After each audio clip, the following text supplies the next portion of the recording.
पांचवी बात मेरे साथ खुली, पहला तीमुथियुस की पत्री उसका 3 अध्याय और 15 आयत। पहला तीमुथियुस की पत्री 3 अध्याय और 15 आयत। पहला तीमुथियुस 3:15।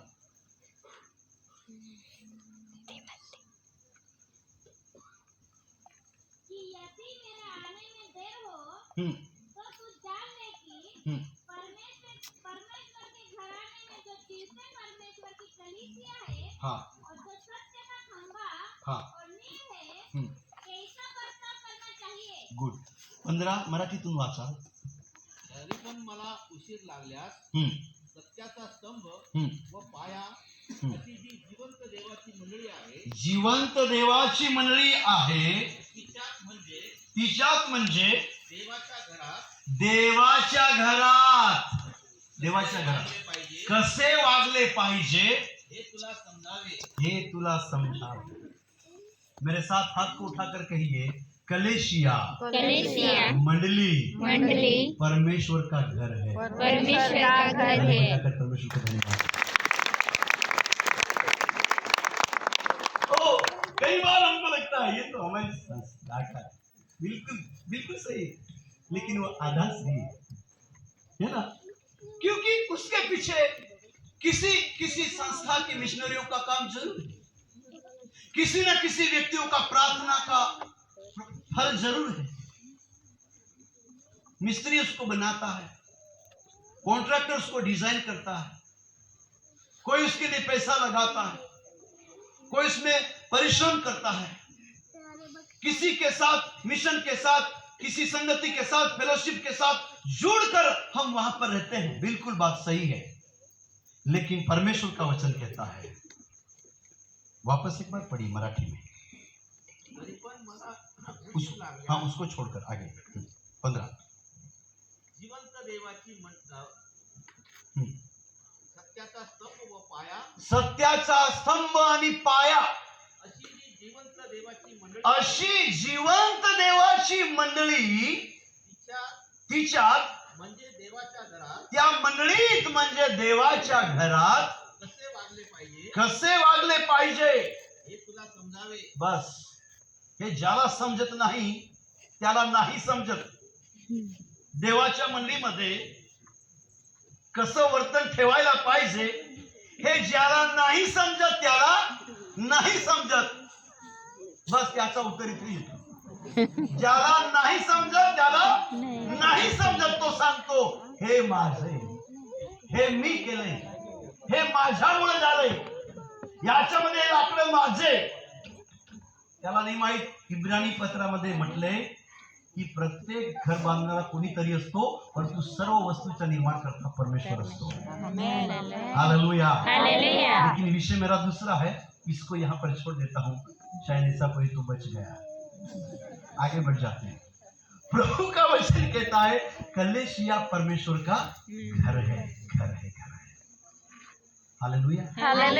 इसलिए आज रात के समय यदि हम परमेश्वर के हाथों के द्वारा, यीशु के हाथों के द्वारा पिता के घर के स्थानों में एक खास घर हमारे लिए बन रहा है, उसमें जाकर यदि हम निवास करना चाहते हैं तो हमको ये बात ख्याल होना चाहिए कि उसमें जाने के पहले जिस कलीसिया में हम सेवा करते हैं वहां पर उस कलीसिया को संस्था के नाम से ही मत समझिए, उसको ये बात समझिए कि मैं खुद कलीसिया हूं और ये खुद कलीसिया परमेश्वर का घर है। हालेलुया। शिंदे सरांचं आवडतं खूप छान गाणं, येशुआ घर दिल में तू बना, हेच आहे ना का दुसरं आहे? ओके, आता बदल केलं वाहना नाही, परंतु जितक्यांदा मी सरांची आराधना पाहिली, त्यांचा प्रचार मी ऐकला, येशुआ घर दिल में तू बना। Hallelujah, hallelujah. हम किसी का घर बनाते रहें लेकिन खुद का घर ही ना बने तो फिर क्या फायदा।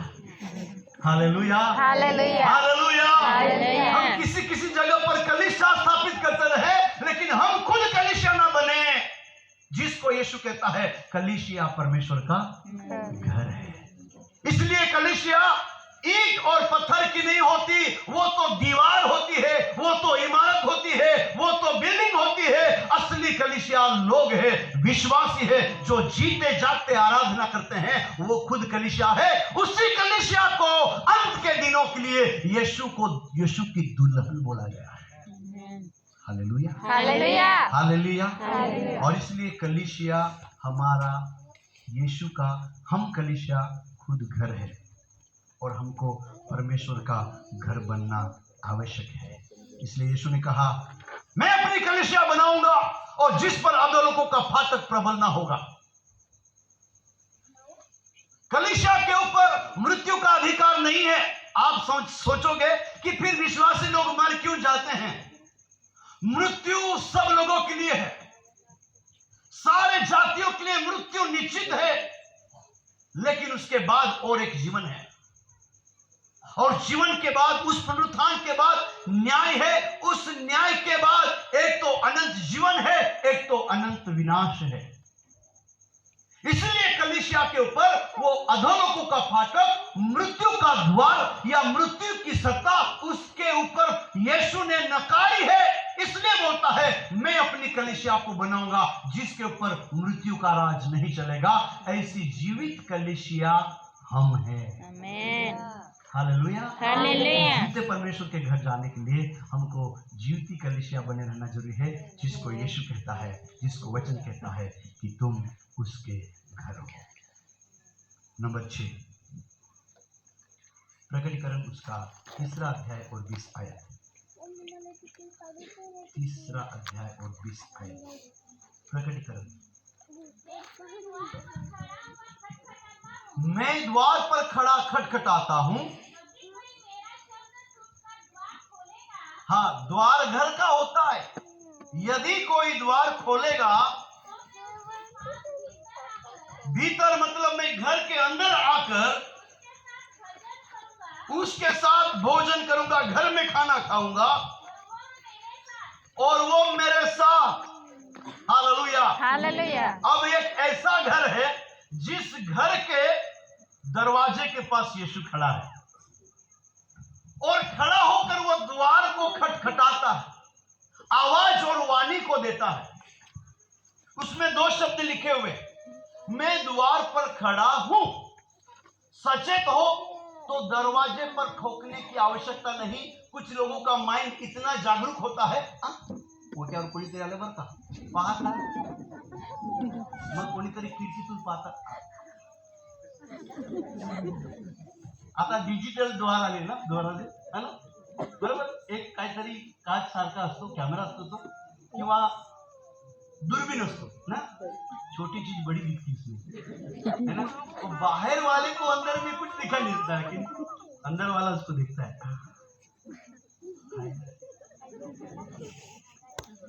हाँ, पास्टर आले, आगे वाले वडील आले, हम देख लेते हैं उसको। कुछ लोग ऐसे होते हैं जो बिना दूरबीन के भी समझ जाते कोई आया है।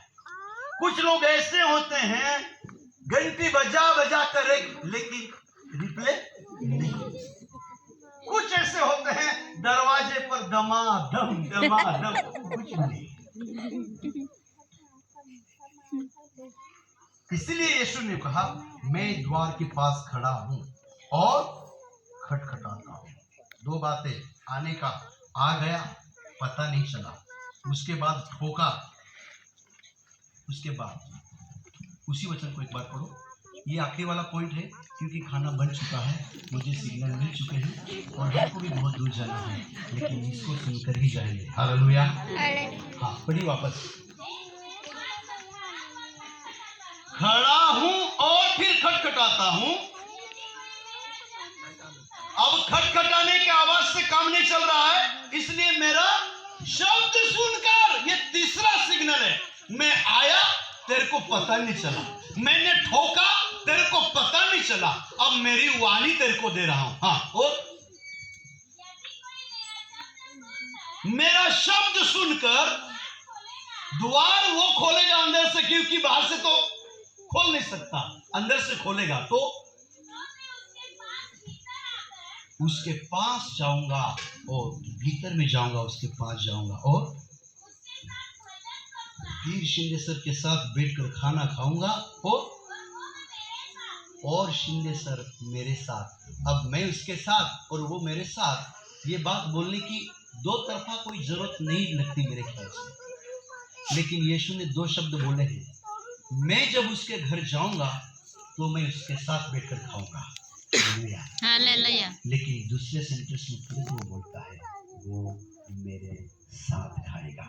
Hallelujah, hallelujah. हालेलुया। हालेलुया। ये एक ऐसा घर है जिस घर में लोग उसके आवाज को पहचानते हैं, उसकी वाणी को सुनते हैं, उसकी मौजूदगी को जानते हैं, और जैसे ही समझ जाते हैं कि यीशु हमारे जीवन में आया है, हमारे घर में आया है, अब हम उसको बाहर नहीं रख सकते हैं, हम उसको अंदर आने देते हैं ताकि वो घर में भी रहे, हमारे जीवन में भी रहे, हमारे सुखों में रहे, हमारे आनंद में रहे, और वो हमारे साथ हालेलुया जीवन को व्यतीत करे, वो हमारे साथ बना रहे, वो हमारे मेजबानी में हमारे साथ बना रहे, और उसके बाद उसके बदले में हम उसके घर में उसके साथ खाएंगे। ये ऐसा घर जिस घर में आवाज सुनने की आवश्यकता है। Hallelujah, hallelujah. Hallelujah, hallelujah. ये आवाज जबरन नहीं कर रहा, ठोक रहा, बस ठोक रहा। अगर तू खोलना चाहता है तो खोल, नहीं तो कोई बात नहीं, मैं जबरन नहीं आऊंगा। Hallelujah, hallelujah. हालेलुया। एक मराठी गीत शब्द है, उघड उघड तू दार मनाचे ठक ठक येशू ठोकितो. कोण ठोकितो? येशू. हा, येशू ठोकितो, तर ऐकून उघडून द्यायचं, नाही तो दुसरा ठोकितो, मग कोण नाही सोडवितो। बरोबर, तो ठोकितो तेव्हा ऐकून लगेच उघडा, म्हणजे तो ठोकणार नाही. पण त्याच्यासाठी नाही उघडलो, तो उघड उघड किती सांगा बंद करून ठोकितो। ऐसी हालत हमारी ना बचाए। लिखा है 10वें में, चोर आता है चोरी करने, घात करने और हत्या करने, और उसके अलावा कुछ उसका काम नहीं है, लेकिन मैं इसलिए आया कि तुम्हें जीवन मिले और बहुतायत का जीवन मिले। सुनने वाले के घर में बहुतायत का जीवन लेकर वो आता है, सुनने वाले के घर में वो अनंत जीवन लेकर आता है, और उसके लिए उसने आसमान में मेजबानी का घर बनाया है। ये 3 प्रकार के, ये 6 प्रकार के जब घर हम बनेंगे, मैंने बोला हम आत्मिक घर है, हम मंदिर है, तीसरी बात हम निवास स्थान है, चौथी बात कि कलीसिया प्रार्थना भवन जो है, कलीसिया जो है वो परमेश्वर का घर है, हम वो घर बने। पांचवी बात कि कलीसिया परमेश्वर का घर है।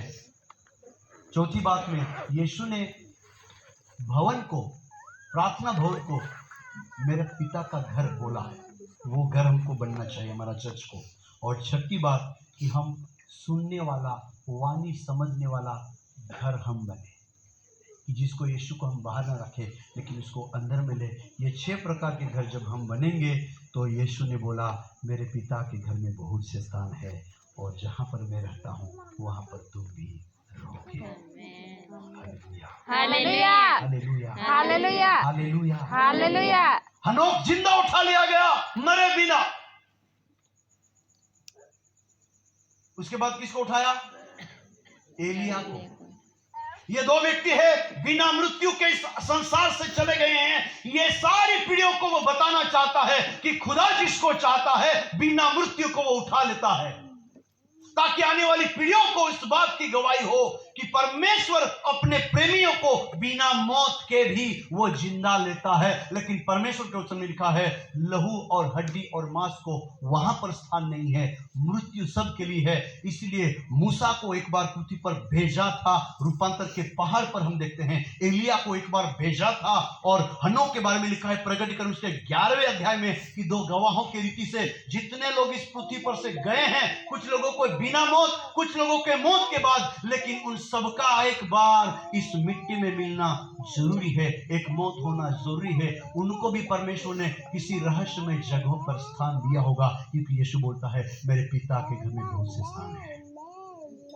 हनोक कहीं भी गुप्त स्थान में होगा, एलिया कहीं भी गुप्त स्थान में होगा, लाजर एक सुखी लोगों के जगह पर है, अब्राहम एक सुखी लोगों के जगह पर है, और धनवान एक शोक भरी जगह पर है। दूसरे पत्रस की पत्री उसके दूसरे अध्याय और 4 आयत में लिखा है कि जिन स्वर्गदूतों ने पाप किया उनको परमेश्वर ने छोड़ा नहीं, लेकिन अंतिम न्याय तक उनको बंदी गृह में डालकर रखा है। पिता के पास बहुत सारी जगह है।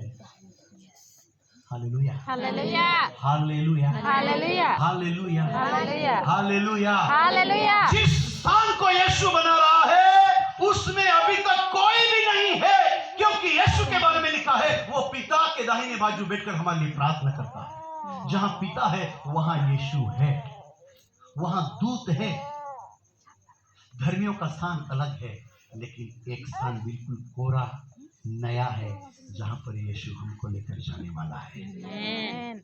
इसलिए यहूदियों की रीत थी कि वो मांगनी करके रखे, और मांगनी हो जाने के बाद जब तक शादी का दिन ना आए दूल्हा अपने दुल्हन के लिए अलग कमरा बनाता था, और जब वो कमरा बन जाता था तब वो अपने आप को, अपने मम्मी पापा को, दोस्तों को कहता था आओ हम अपने दुल्हन को लेने के लिए जाए। और जिस दिन से उसकी मंगनी हो जाती थी उस दिन से उसको हमेशा तैयार और तत्पर रहना पड़ता था, कभी भी दूल्हा जा सकता था। ये यहूदियों की रिवाज थी।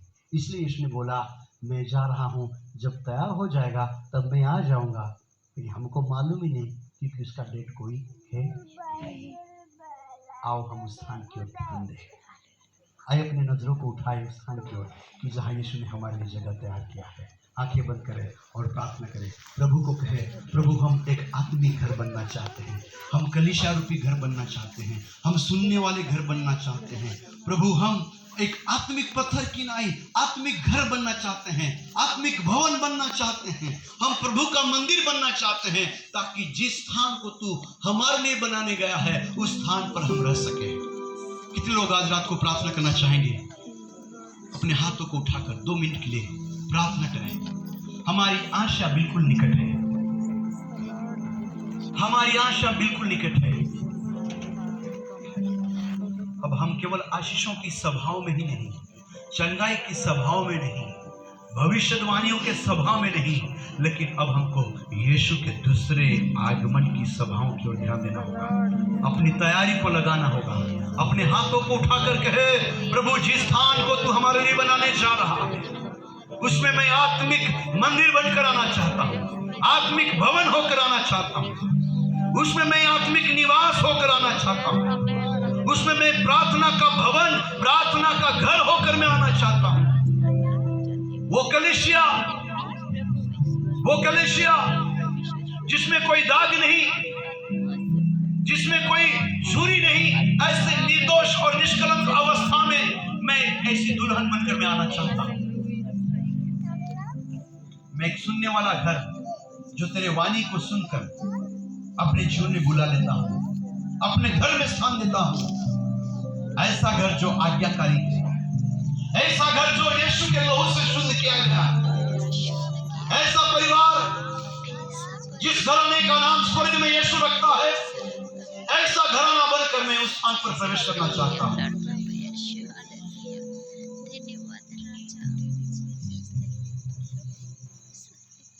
जी यीशुआ घर दिल में तू बना, दिल मेरा सुना तेरे बिना। सभी का इतना शब्द बोलिए, यीशुआ घर दिल में तू बना,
प्रार्थना के साथ आगे बढ़े। दिल मेरा सुना है तेरे बिना। कईयों का घर सुना है, कईयों का घर आंसुओं से भरा है, कईयों का घर मम्मी पापा के बिना, पति पत्नी के बिना, प्रेम के बिना, बच्चों के बिना, सुख और शांति के बिना, कईयों का घर सुना पड़ा हुआ है। आज रात के समय कोई ऐसा व्यक्ति जिसके घर में सुनापन है, आप लड़ते रहते हो, झगड़ते रहते हो, चिल्लाते रहते हो, पति के गैर मौजूदगी में पत्नियां रोती रहती है, बच्चे रोते रहते हैं। यीशु के बिना किसी के घर में धन ठहरता नहीं, पैसा रुकता नहीं, टिकता नहीं। उस घर में यीशु कहता है, मैं द्वार के पास खड़ा हूं और मैं तेरे जीवन में और तेरे घर में आना चाहता हूं। किसी एक परिवार में जब मुलाकात के लिए मैं गया, कितनी बार मैंने आवाज दिया, अंदर से दरवाजा नहीं खोला। मैंने बोला कोई है, कोई है, कोई है। 2-3 मिनटों के बाद एक बहन आती है रोती हुई घर के अंदर से और दरवाजा खोलती है। मैंने बोला क्या हुआ, तबीयत अच्छी नहीं, क्या हुआ? वो बहन बोलती है, पास्टर साहब क्या करूं, कितने दिनों से मेरा रोने का यही सिलसिला है। खेतों में फसल की कमी नहीं है, घर में अनाज की कमी नहीं है, बैंक अकाउंट में पैसों की कमी नहीं है, बच्चे हैं, बहू है, बच्चों के बच्चे हैं, सब कुछ है, लेकिन आंखों से आंसू जाते नहीं। घर में अशांति फैली हुई है। मुझे लगा था परिवार बहुत अच्छा है, लेकिन जब मैंने जाकर देखा, वो बहन बोलती है कई दिनों से मेरा रोना यही सिलसिला शुरू है। आज रात को किसी के घर में आंसू हैं, किसी के घर में अशांति है। पिता को कहे प्रभु आज रात को मेरे जीवन का कब्जा ले ले, मेरे घर में तेरी शांति आ जाए, मेरे घर में तेरे पावन पद आ जाए, हमारे घर में तेरी भलाई आ जाए। ऐसा हम प्रार्थना करते हैं। Thank you Lord. माझ्या देवा खरंच परमेश्वर, अद्भुत तुझ्या वचनाबद्दल तुला धन्यवाद देतो परमेश्वर। खरंच प्रभू हे शरीर तुझं घर आहे, तुझं मंदिर आहे परमेश्वर, आणि तू आमच्यामध्ये वास करावा आणि आम्ही तुझ्यामध्ये समाविष्ट. सुंदर वचनाबद्दल धन्यवाद. प्रार्थना येशूच्या नावामध्ये. हालेलुया. हालेलुया. सुंदर वचन